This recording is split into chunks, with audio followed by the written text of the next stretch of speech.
In this video we're looking at time intervals. For this question here, I came in the hospital at 9:45 and left at 4:25. I want to know how long I was in hospital for. So I'm going to use and make a time interval line. So this one here, the first number I put is when I came in, so that's 9:45, and the last number I put is 16:25.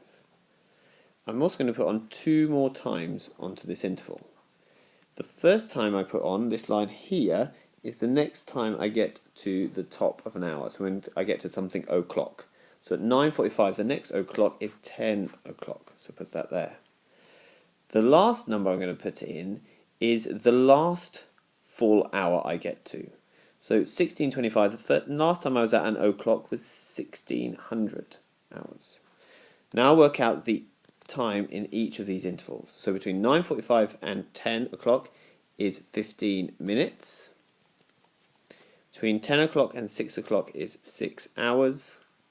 And between 1600 and 1625 is 25 minutes.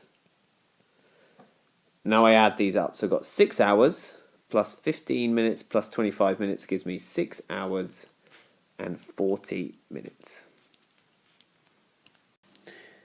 So in this second question, let's see how long it is between 1655 and 1810. So again, first number on my line is the time we start at, 1655. Last number is when we finish, and I'm going to put two more numbers on.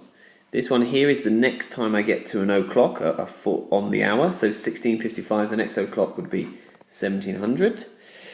Then this one here is the last o'clock we get to. Well, it was 1810, so the last time we were at the top of the hour was 1800. Work out how much time is in each interval. This is 5 minutes, this is 1 hour, and this is 10 minutes. So add those up and I get 1 hour 15 minutes.